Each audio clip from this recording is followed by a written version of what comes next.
Hi, and welcome to 10 Kids, 2 Docs, Parenting Insights from Pediatrician Moms. I'm Dr. Sylvia Bank.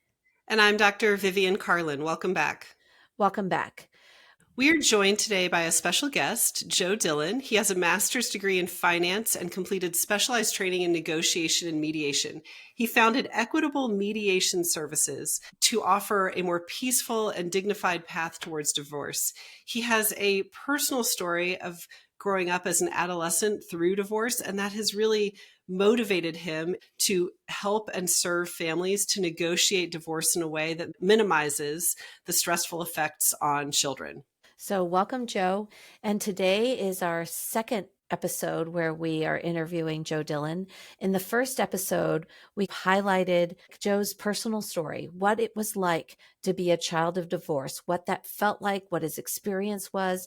And he also highlighted the formulation of the parenting plan, very important step for the health and well-being of a child after the divorce has happened. What is the plan that parents have for raising their children together? So if you haven't yet heard that episode, I highly recommend you go back and listen to our first episode with our interview with Joe Dillon, where he talks about divorce.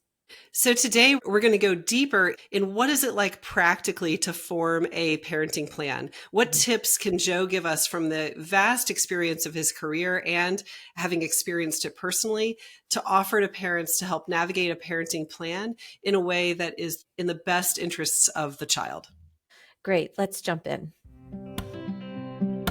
Welcome to the 10 Kids, 2 Docs podcast. Seasoned pediatricians and longtime friends, Sylvia Bank and Vivian Carlin have counseled thousands of parents and are raising 4 and 6 kids, respectively. Join these doctor moms as they incorporate fun and their combined wisdom and experience to share parenting insights for anyone looking for practical and trustworthy guidance. Please note that this podcast is not intended to be a substitute for professional medical advice, diagnosis, or treatment from your doctor. Joe, we are so excited to have you on our show. And I know when I first learned about you and your business, one of the things that really drew me to have you on our show is that you clearly are very motivated to help parents walk through this so that they can do this in the best way possible for their child. All right. Well, first of all, thank you for having me. I appreciate the opportunity to speak to the audience because absolutely, Vivian, you bring up an important point that the children are the sort of littlest victims of divorce, right? We as adults are so wrapped up in our own thing that sometimes we forget that there is collateral, if you will, in the process, and we need to be very careful about the impact the divorce will have on children. So a little bit about me, just personally, professionally, been mediating 28 years in private practice with Equitable Mediation for 17. And my background, as you mentioned, is in finance. And really, when I think about divorce, I think about it as a parenting plan with a financial component. That's what a divorce is. So I come at it both as a practitioner as well as the child of a litigated divorce. Right.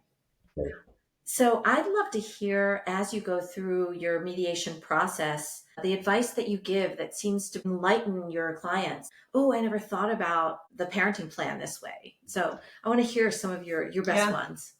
Number one, I would say is just because you can't have a 50-50 parenting plan doesn't make you a bad parent.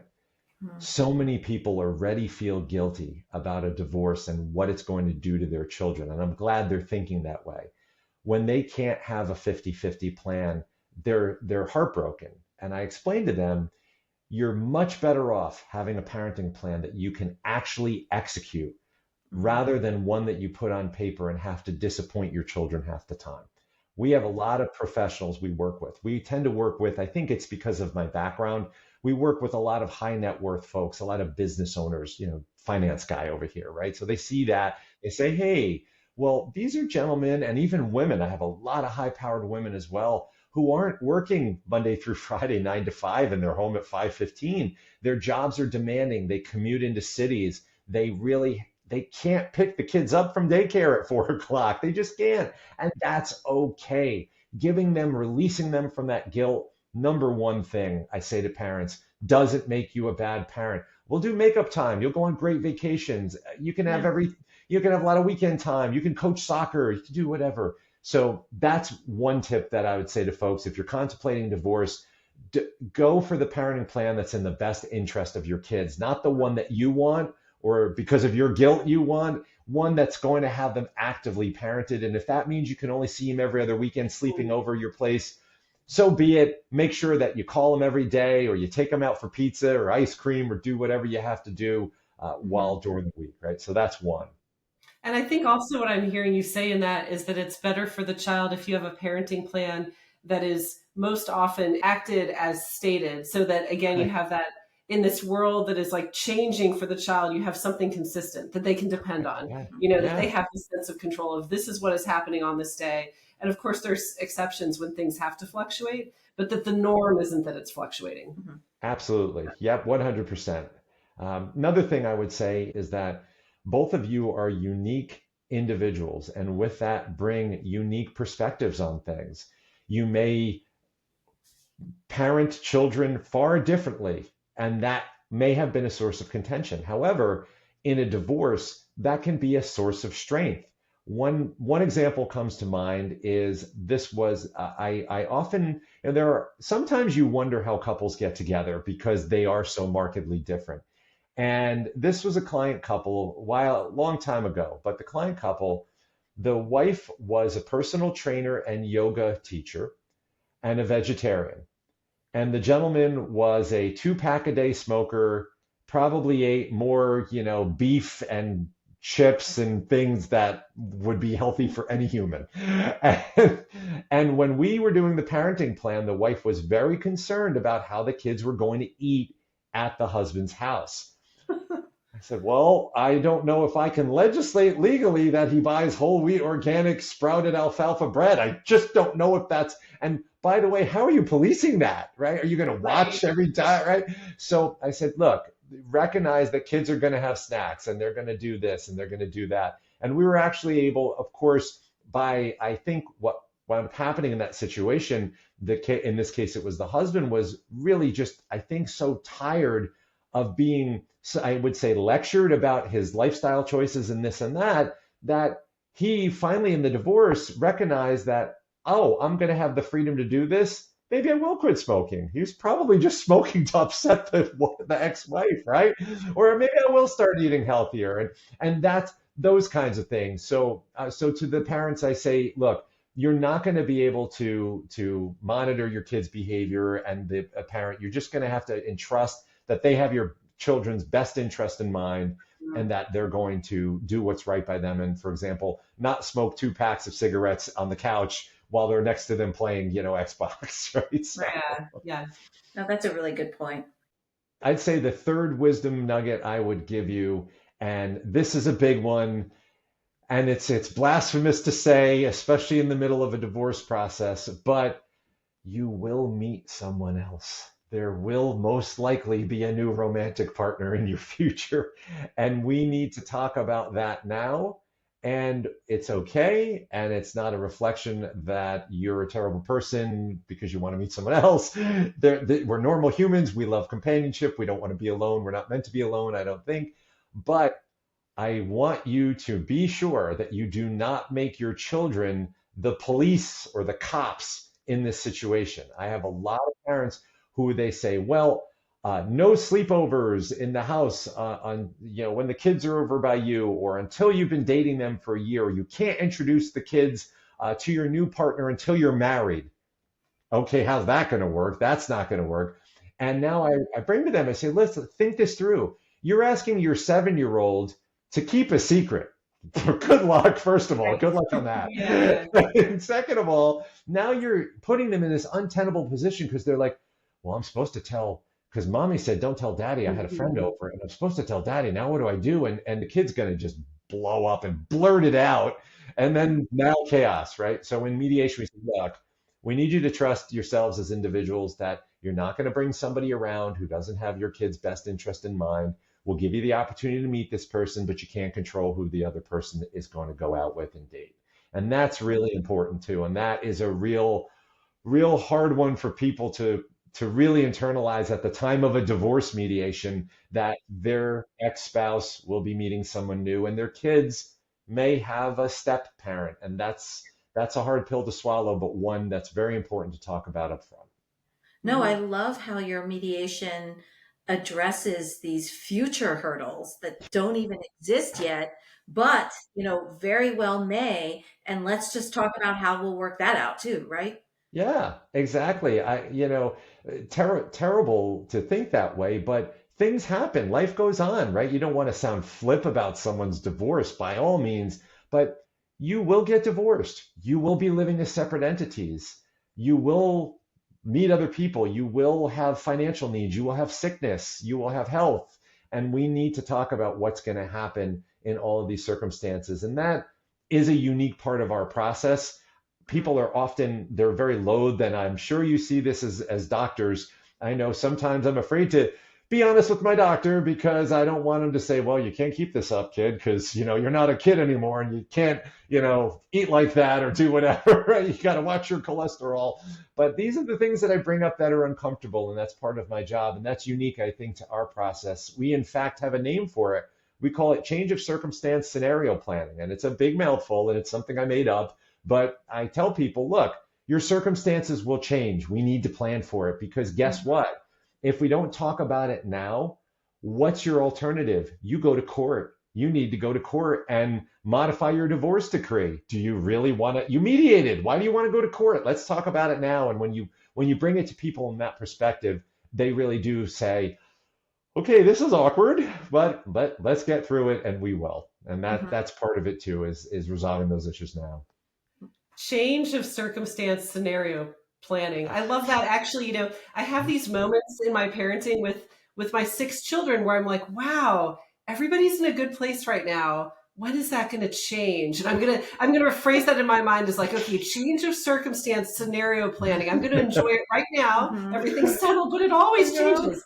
This is true in life and parenting in general. But that's the only constant, right? The only constant is change. And what am I going to do when X, Y, or Z happens? Because we're terrible at making decisions in the heat of the moment. The lizard brain kicks in, right? I don't know what's going on. I'm going to scream. I'm going to do. So at least if I have a set of guidance, and we've talked about this, where here's the framework. This is what will happen. This is break glass in case of emergency. And we can have that philosophy as parents and processes. And I'm a real process wonk. People do also get on me about that, but I give them a structure. I call them frameworks. They're structures to say, if you have a disagreement, here's how you're going to do it. If you want to move, here's the process. You're going to write a certified letter. That person's going to have 10 days to respond. You're going to have a meeting at a Starbucks. And they're like, is this really necessary? Yes, it is. I want it to be necessary because you're all going to think, no problem. I'm just going to tell my spouse I'm moving to Thailand or whatever. I don't know. And they're going to be sure, fine, take the kids, We need to have a process for everything because obviously, mediator secret, not so secret. Big challenge in marriage is communication. People who are getting a divorce, typically communication, not their strong suit. So I'm giving you a way to formally communicate. Despite it sounding really wonky and process driven, I want to remove the emotional element and give you a process by which to follow so I can set you up for success and not failure. Oh, that sounds great. Yeah, I love that. Joe, I love what you're saying so far. I feel like there's so many principles here that are applicable to just parenting, marriage, communication in general. So I really love the points that you're bringing up. Can you give us just some of the just really practical pearls of, when you structure it this way, think about this, or just things that come to mind that you find yourself saying? Yeah, certainly. So there's a lot of tactical stuff. Of course, we don't want to treat kids in a tactical nature, but at the end of the day, we all have to do certain things. A couple of my favorite tips. One of them is there's a psychology when in a parenting plan of a child being picked up versus dropped off. Think about it, right? You've got somebody's coming. Mom is coming to get me. Yay, we're going to go to mom's house. Woohoo, ride in the car. Whereas, mom is leaving me at dad's house. Now, no disrespect to dad in this example, but that sends a really subtle message, especially in little brains that are starting to form. And little kids don't necessarily, discern between pick up, drop off. They just think, well, mom left me. That's the message that I just received, even though 100% not intended. So my advice to parents in a parenting plan, pick up rather than drop off, whether it's a holiday, it's a Tuesday, whatever it is. So definitely think of it that way. Another thing that just popped into my head is the parenting plan. Sometimes for adults, they don't want to go, and I totally get this. You don't want to go a long period without seeing your kids. Some folks will switch or want to switch every day. Every other day, the kids are moving back and forth.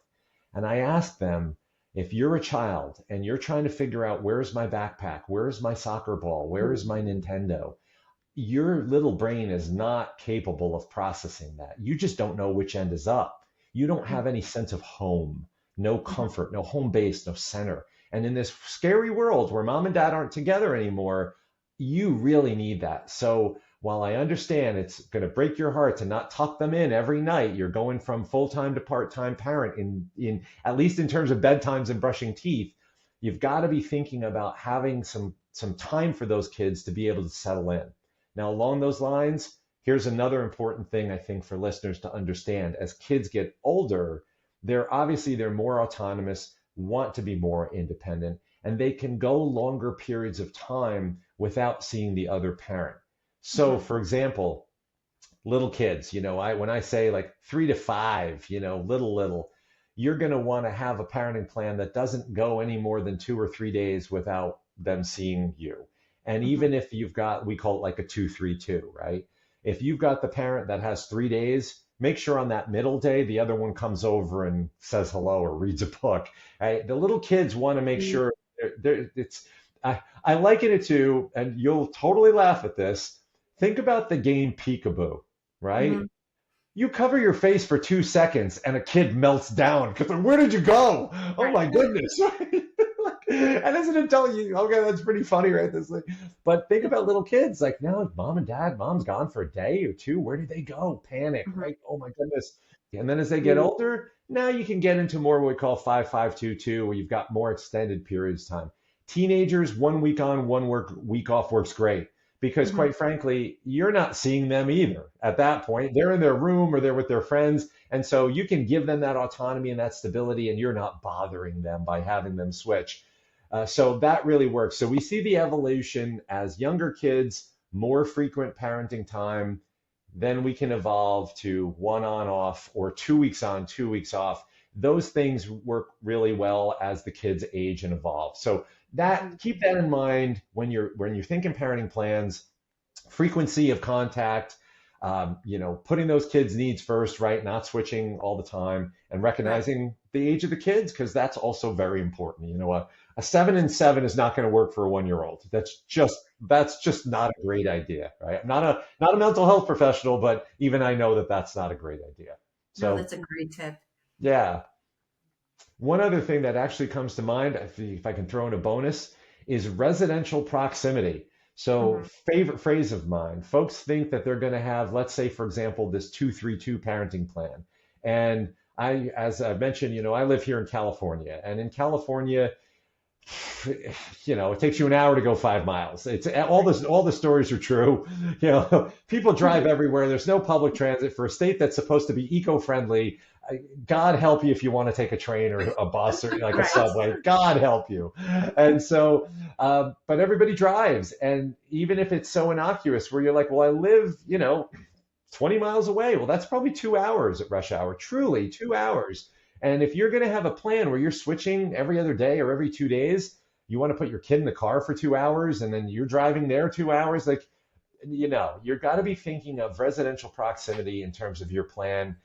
As much as it might pain you, you might not want to live in the same town. You don't have to live next door to each other, but do try to stay within a certain radius to recognize that you're going to be driving, you're going to be picking up, dropping off, you're going to have to get your kids off to the school or the bus or the daycare, and you're going to want to make sure that you live close and you're able to execute the parenting plan, and you're just not shuttling the children vehicularly back and forth all over, and they're not really parenting time. It's traffic and cars and things like that. So that's the bonus tip, is keep in mind residential proximity when thinking about your parenting plans. Make sure it's not hard on them and hard on you.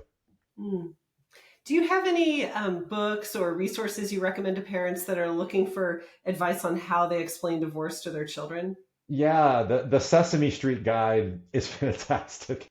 So I am a kid of the Children's Television Workshop, right? I grew up on Sesame Street, the Electric Company, Zoom, you name it. It was awesome. Public broadcasting, my best friend. And the folks over at Children's Television Workshop have a guide to divorce, telling kids about divorce, featuring the Sesame Street gang. And and there's like a book. It's all free. It's on there. You just do a little Google search, and I think they have videos, and as a little kid, and you're like looking at, well, that's Elmo talking to me about two houses. And hey, this makes sense in my little brain, right? I know that guy, right? He's familiar. He's comfortable to me, as opposed to mom and dad, trying to talk to kids. As we all know, I have a friend who's a marriage counselor, a mental health professional, and he said, just remember, kids remember the last two sentences you said to them. Two sentences. You go down this whole explanation about X, Y, and Z, and all that, like the Charlie Brown. I'm a huge Peanuts fan, right? The parents want, right? That's all they hear. They're not listening. They don't understand. So the Sesame Street guide is a great way to break it down for kids, and explain to them what's going on. And if I may, as a shameless plug for our site, on our website, we have at equitablemediation.com as a resource center. And on the resource center are all kinds of, we write all our own stuff, do all our own blogs, all our own videos, all our own courses. So there's all these things. And one of them is, we call it an expert roundup on how to tell your kids about divorce. And in there, I think we mentioned the Sesame Street guide. But we're fortunate enough to have a lot of, lovely colleagues in our world who are trained professionals in this space. So we interviewed them. We said, okay, what would you do? Right? How would you approach this? Right? Yeah. And we got such great diverse perspectives, everything from ages and what to look for, to how to tell them, to how to talk to them. And you'll see my colleague in there with his famous kids, remember the last two sentences. That's a great resource for parents. If you how to tell kids about divorce, you go in our resource center, and that's a great first place to start. And because we don't have all the answers. That's what people forget. They feel compelled, like, I should know this. How would you know this? Have you ever been divorced before? Have you ever sat down and told a kid that you're getting a divorce before? Maybe some folks have, but I can count probably on one hand the number of clients we've had. We've worked with thousands of people. One hand, how many people have been divorced before? So we don't get a lot of second time around divorces. So I guess they really don't know how to do this. So get help, learn resources. Yeah, I'm just Googling those resources now. So we'll make sure we have a link in the show notes too, to your website, which is equitablemediation.com. And then the Sesame Workshop. I see that's sesameworkshop.org, and they have multiple resources on divorce. Yeah, and I checked out your website and looked at your resource center, and it is just so vast. It is so apparent that you care about children, people, and going through this process. And it is just evident everywhere in your resources too. That's very kind. Thank you so much for saying that. Well, thank you so much for coming on our show and being our special guest today. I appreciate it. Thank you so much for having me. It's been really a lot of fun, and I really appreciate the conversation.